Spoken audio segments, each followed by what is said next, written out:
বলছি আগে কি শ্মশানটা এখানে ছিল? তাহলে এখানে যে সমাধিগুলো করেছে তাহলে এখানে ওই তো, কিন্তু সমাধিগুলো এখানে কেন তাহলে? না, এতটা ওদের জায়গা। হ্যাঁ, তো এবার ধরো এখানে যদি কাউকে দাহ করা হয়েছে তাহলেই তো সমাধি করেছে। তো এখানে কি দাহ হয়েছিল আগে? ও আগে এখানে দাহ হতো? অস্থি, হ্যাঁ হ্যাঁ, অস্থি দেয় একটা, ও অস্থি দিয়ে সমাধিটা করেছে, ওই দাহটা ওখানেই হয়েছে। আচ্ছা আচ্ছা আচ্ছা, এবার বুঝেছি, ঠিক আছে। আমি এখন রয়েছি বক্রেশ্বর মহাশ্মশানে। শ্মশানটা একটু পরে যাচ্ছি ওপাশে। এখানে প্রচুর সমাধি রয়েছে, তার মধ্যে দু একটা সমাধি আপনাদের দেখাই। এই সমাধিটা স্বর্গীয় নরেশ কুমার সাধু ওনার। এখানে এই সমাধিতে ওনার একটি আবক্ষ মূর্তি আছে।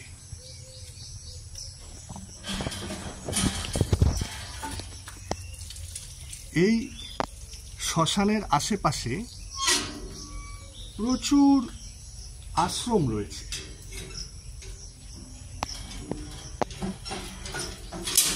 এবং সাধারণ মানের অনেক বৃদ্ধাশ্রম আছে। আশ্রম তো এখানে প্রচুর, না? চারিদিকে আশ্রম, আরো নিচে আছে, ও নিচের দিকেও আছে। আচ্ছা, এই যেমন এটা বাসুদেব ইন্টারন্যাশনাল আশ্রম, বাসুদেব মিশন, এটা শ্রী গুরু রামকৃষ্ণ সারদা আশ্রম, এরপরে লাইন দিয়ে আশ্রম, আর অনেক বৃদ্ধাশ্রম আছে। আর এখানে আমি আরেকটা সমাধি দেখাই, ছোট বড় নানা রকমের সমাধি।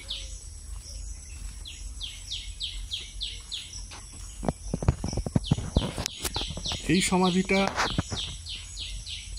স্বর্গীয় শ্রী শ্রী অতুলানন্দ ঢালি, ওনার সমাধি।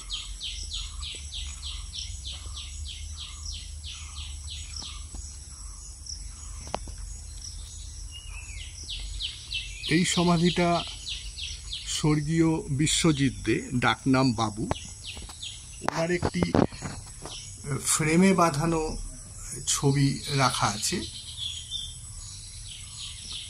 আর উপরেও একটি ছবি রাখা আছে।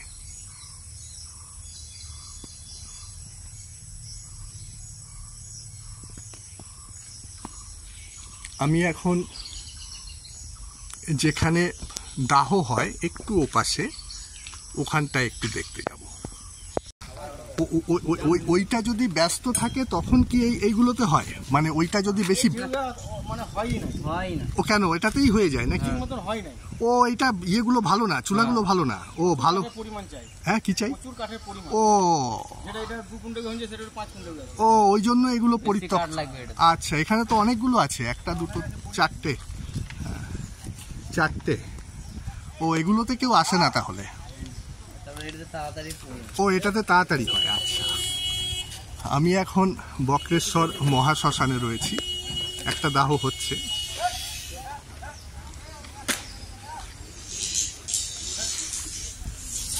এদিকেও অনেক সমাধি আছে।